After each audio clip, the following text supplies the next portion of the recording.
Hello everybody, hope you're doing marvelously well.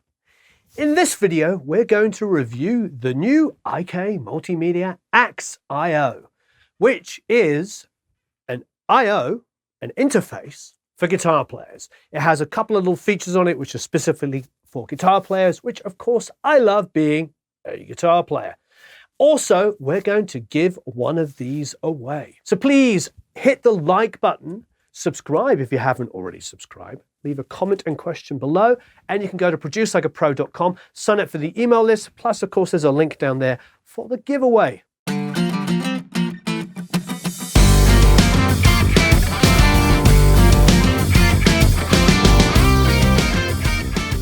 So here it is, look, the box says AXE I. Dun, dun, dun. AXE I. Actually, it's a nice box. I like the way it's embossed there, you know, with the nice little varnish across the top. Lovely. It says premium audio interface with advanced guitar tone shaping. So here's all the free schnizzle that comes with it. Some of my favorites. So look at all this, all the AmpliTube that comes with it. I mean, the software I've read is like hundreds and hundreds of dollars more than even this is worth. So it's insane. IK always seems to do this, and I have no complaints. They always give a ton of software away when you buy the hardware, which I think is very cool and very generous. So along with AmpliTube, of course, and all of the different pedals and stuff and different amps and everything you can use, this is rather good. It's all the T-Rack stuff. Now, those of you that know me well know I love T-Racks, especially the mastering stuff. Is really special. So I can see the LA2A emulation, I can see their mastering stuff, I can see the Pultex, 1176s. I mean, I can see a lot of schnizzle. It says T-Rax 5 CS with 10 mix and mastering plugins, includes EQ, dynamic mic modeling, wow, reverb delay, and more. The AmpliTube is AmpliTube 4 Deluxe with over 140 amp, cab, stomp, and rack effects. Wow. And here is the description of everything on the box. Let's just open it up and check it out. What's this down? What's this underneath? Cables, probably. I know this needs a power supply. It's not USB. It's a little bit more substantial, so you can't just run it off your USB, but that is fine. So, yep, this is the power supply. Looks like they've got things I'm dropping all over the ground. Looks like, is this the manual?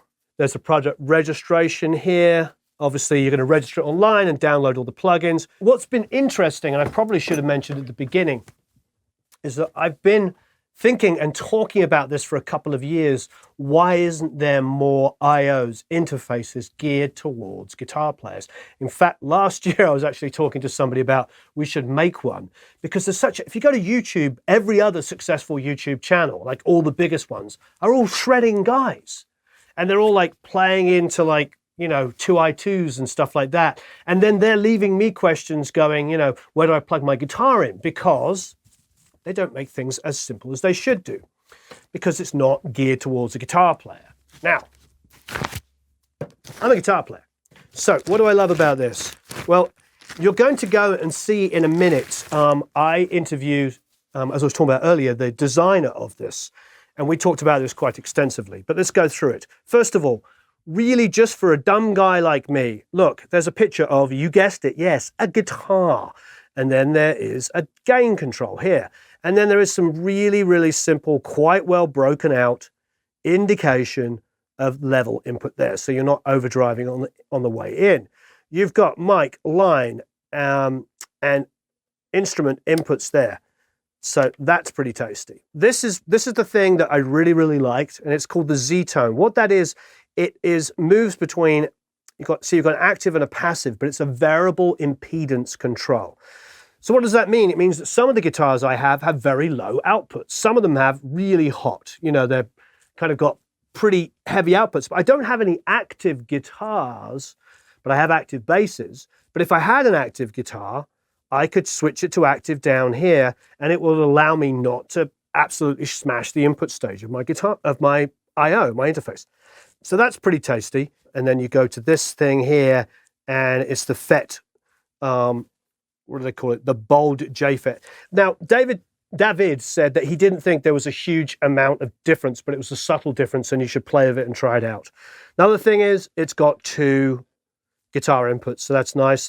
That's pretty nifty. So we can set up 2 instances of AmpliTube and have 2 people playing. Really, really rather cool.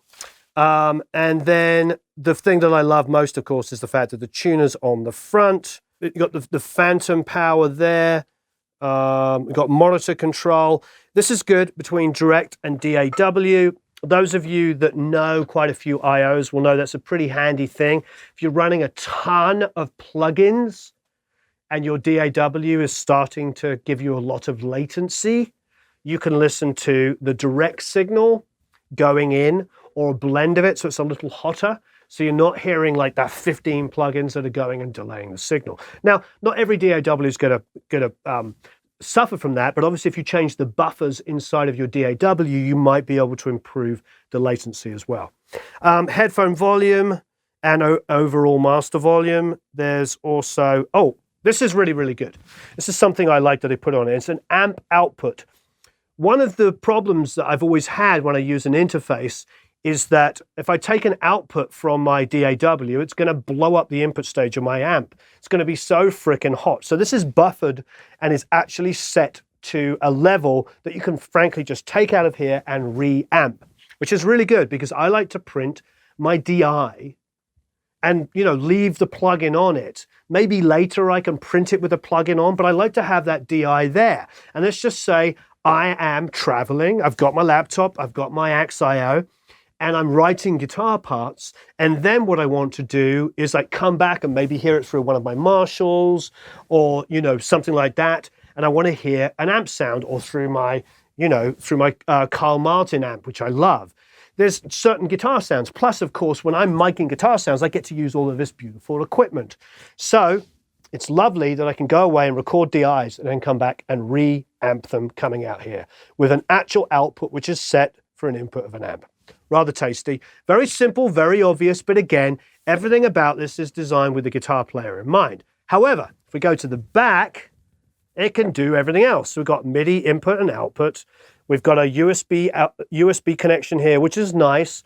We're not limited to only using Thunderbolt, which I know everybody gets frustrated with. We've got an external control. Okay, so these are like foot switches. So we could have a foot switch set up if we wanted to turn something on and off, which could be multiple different things. One of those could be the transport on your DAW. So you're working remotely, you're on your own, you might want to punch in and out. You can set that up through that. Very tasty, great idea.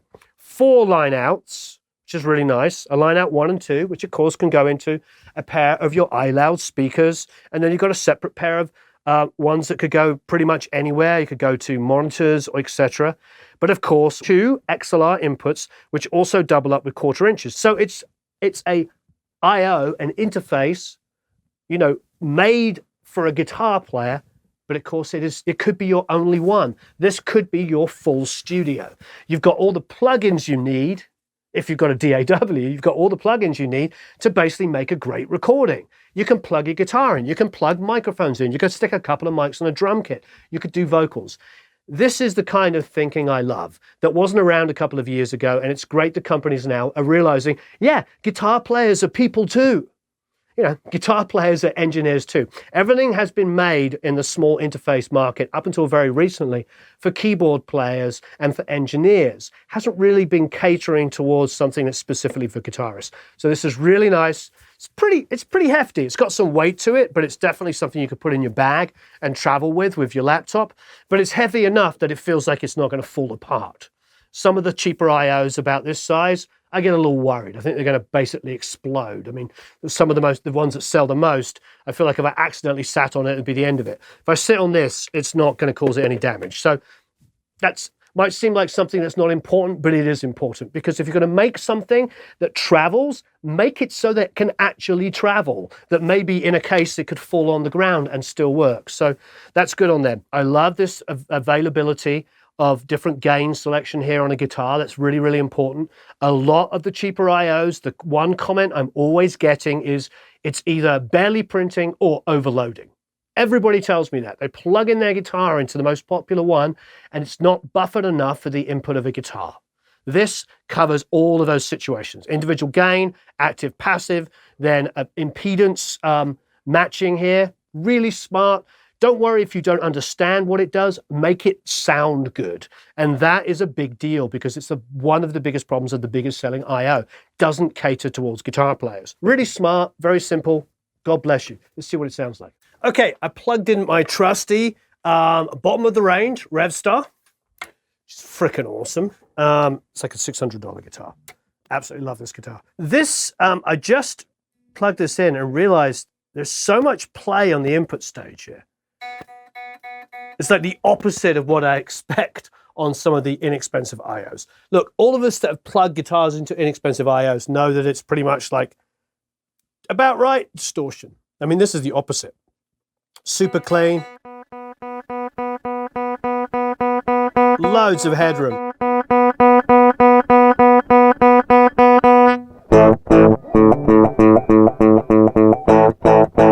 Okay, as you can tell, the guitar is totally out of tune. Two things. Firstly, here's the tuner. Love it.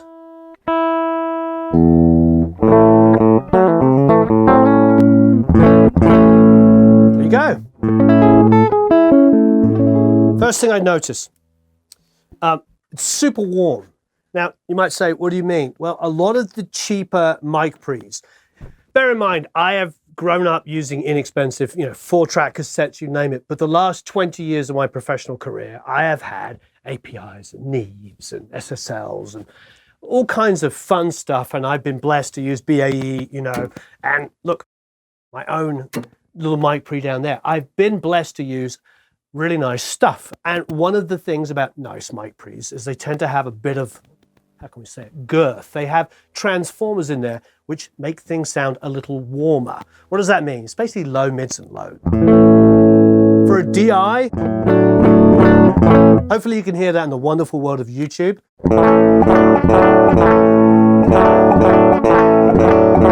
For a clean DI,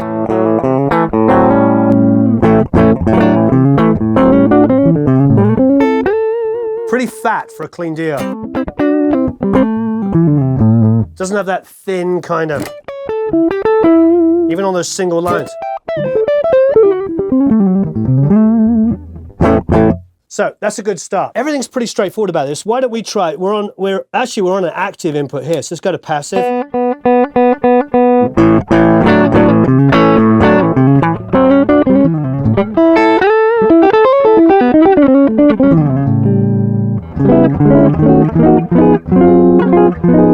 Gorgeous. So let's control here the Z tone.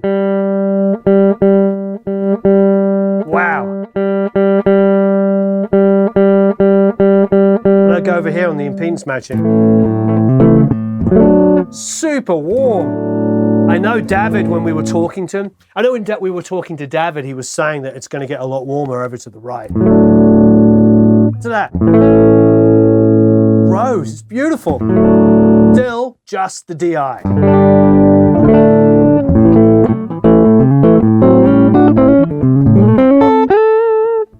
They were raving about these mic pre's. And you'll know that the I/Os that I'm always recommending, the inexpensive ones, what's the differentiator? For me, it's definitely the mic pre's. And if you've got good line amps and good mic pre's that sound like this, that's a huge start, because that's a big deal, and why people spend thousands of dollars on front end stuff. And the fact that, it's getting better and better for less money is a huge deal. So I like that a lot. Okay. Just for schnitz and sniggles, I'm going to go over and obviously open some AmpliTube. We all know what it's going to sound like.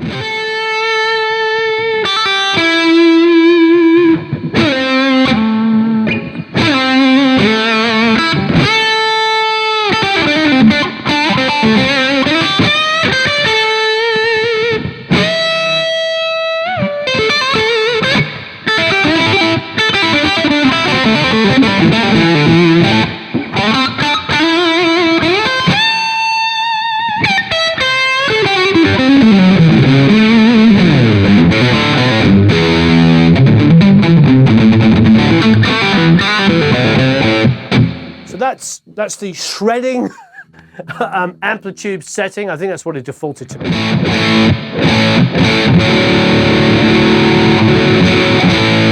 Hit the the clip once or twice there, so why don't we just bring it down slightly on those chords. Playing pretty heavily.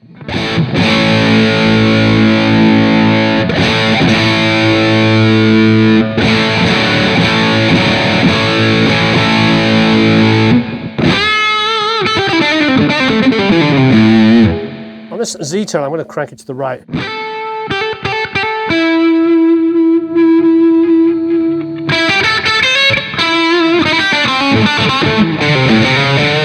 It's full left, somewhere in the middle.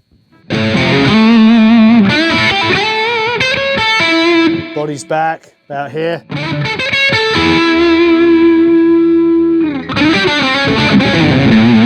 Now, David said that was going to be subtle. It is subtle, but I like it.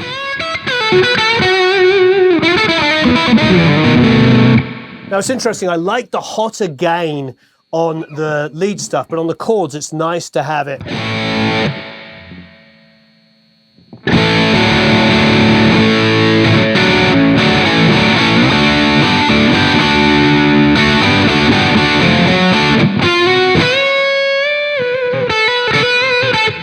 Anyway, needless to say, really simple, really straightforward for guitar players. Love it. It's a portable unit, obviously. You do need to bring the power supply. It's not going to run off of your laptop, but that's fine. I mean, most of the time, this is going to be things like hotel rooms for me. Okay, let's go and check out the interview that I did with David and learn some more details about it.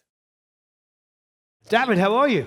Good. How are you? Do you like my Barry Manilow headset? I think it's Very rather nice. cool, isn't it? You can even dance with that. I could. If I could actually dance. Yeah. Yes. I got this, I suppose, just a few days ago and had a little bit of playing around with it. I think for a guitar players, the number one thing is always latency, latency, and latency, Right. of which I will assure you there is none. None perceivable. And having a lot of fun and playing around with it. I asked you specifically, actually, to choose what you thought was good, rather than doing the sort of like, give me the ultra metal tone, you know, infinite sustain. Because one of the differentiators I've found with these units, whether they be, frankly, either the plug-in or an emulator that's a piece of hardware, one of the biggest differentiators is the clean/crunch, the subtle crunch. That is almost, in many virtual amps, impossible to do. They seem to, it seems to be clean, clean, clean, clean, clean, metal. You know, like it's, and that... It's critical. Yeah. It's critical because when you think of, you know, as a producer, if I go into a room with guys like Tim Pierce, obviously we all know, I think he's the most recorded session guitar player. When I go to him, he sets his amp like this. Like just a bit of crunch. Yeah. So that he can just, if he wants, be clean. And then, and just...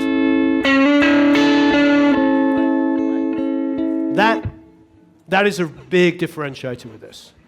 So it means that this is going to play to a lot of different people, not just the rock guys and not just like a clean jazz guy. There's a lot more room, because that is a big secret for those of you that produce guitar, is to get a tone that is very, very responsive to the fingers or the pick, not an on-off situation. Right. So, how did you do that? Yeah. Thanks, Warren. What you are hearing now is a combination, of course, of the XIO audio interface feeding your guitar signal into the software emulation of the amplifiers. I think both the elements are equally important. Sure. Because if you have great modeling, I'm sure everybody of you now knows AmpliTube since many years.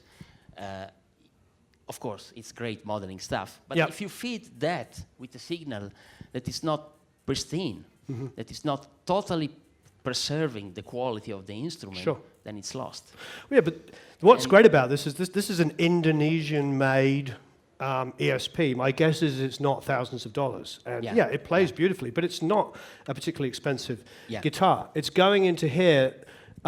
With this, I think, is something we really should be talking about. The Z-tone here, the ability to adjust the impedance on here to match the guitar. This is one of the specific points of this interface, that is a very high-quality audio interface with the specific thing of having been designed with the guitar player in mind. So what is going to be connected here by a guitar player? A guitar, of course. And the typical IZ input that you find on all the audio interfaces, they are all the same. They play very nicely, but they are not specifically made for the electric guitar. That's why instead here we added a few original things on instrument channel 1, on instrument input channel 1, where you can actually interact with the guitar to make it sounding slightly different depending on the conditions here. And one of the controls is what Warren was mentioning, is called Z-tone. Basically, it's a variable impedance that you can load the guitar with. When it's fully left like this, it's like a regular IZ instrument input, so 1 mega ohm, and the pickups are not loaded, basically, so they are playing as they would play when they are open. But as soon as you try, you go down with the impedance, so moving the potentiometer up, then the pickups are loaded with a slightly lower impedance, not drastically lower, but slightly. And this makes the tone to change in a very interesting way, because it's changing differently depending on the instrument. So, for example, I start from fully open.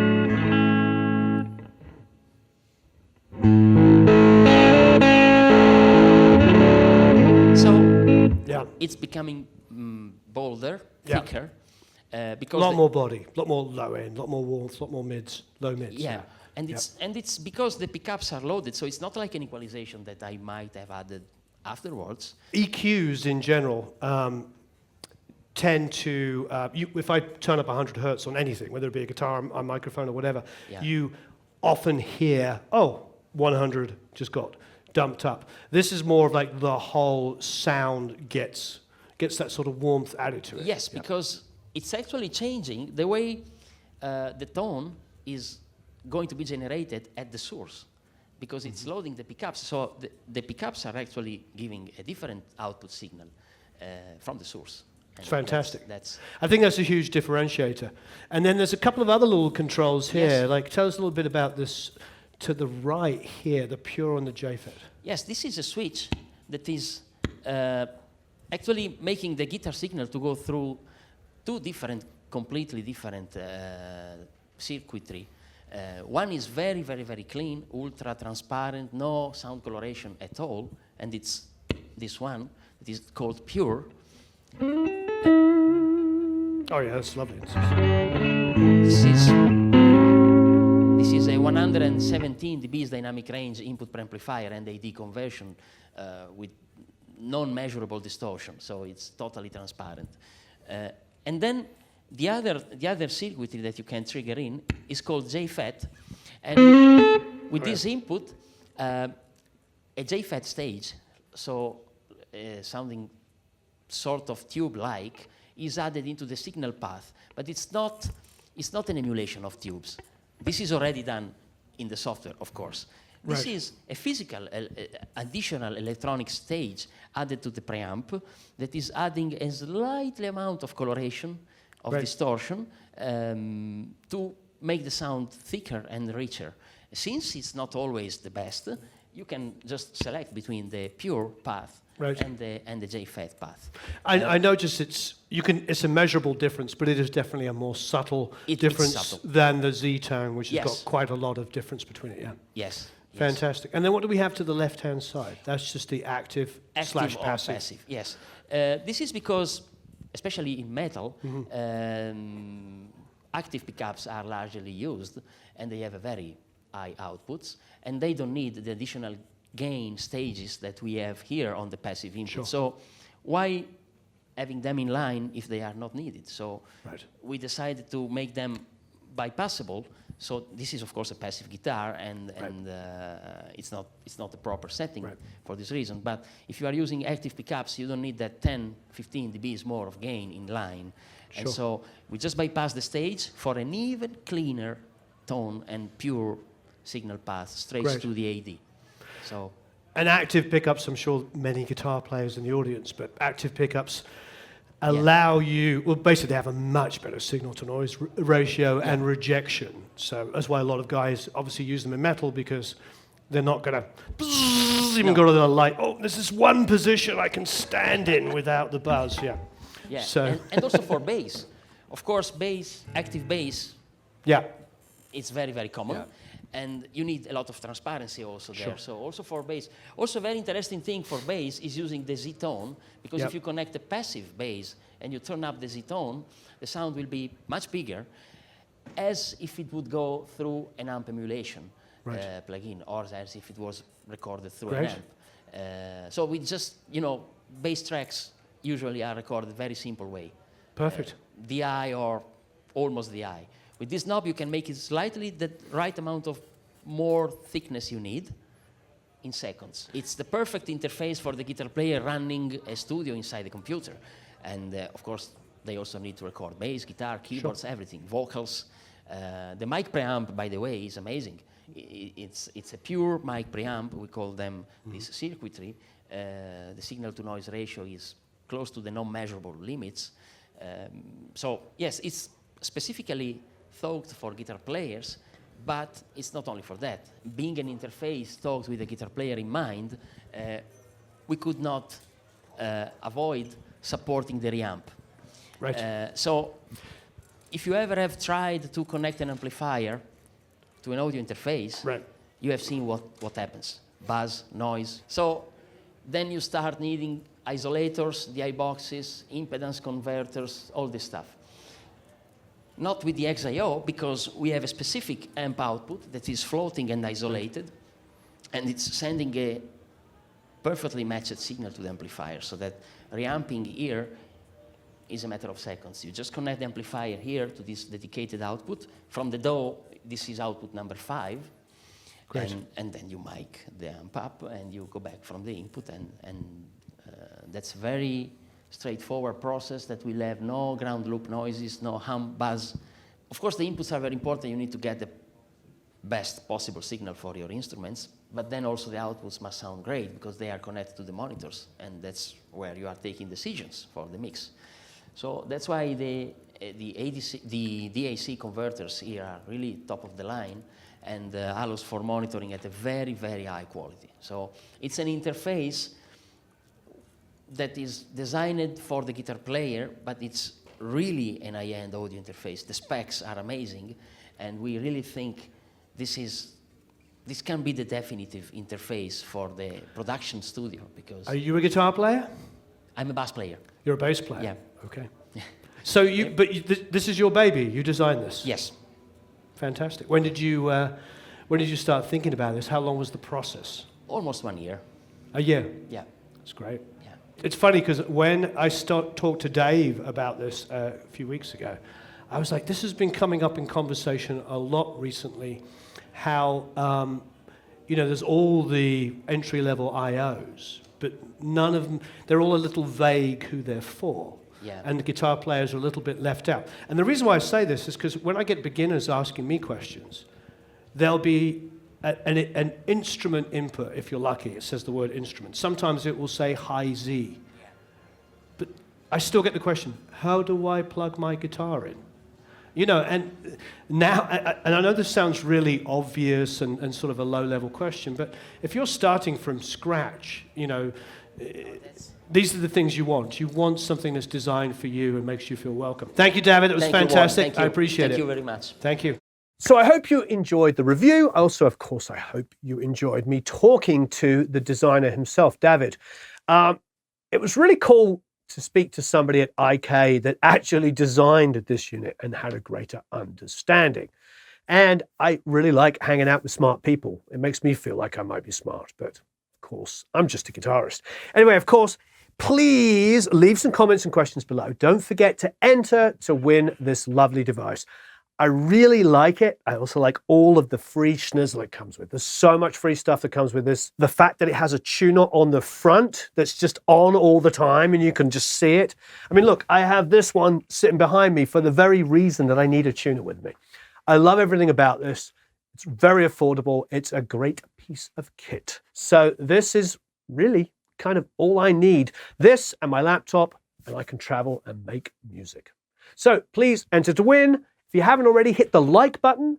Don't forget to subscribe, and of course, go to producelikeapro.com, sign up for the email list, get a whole bunch of free goodies.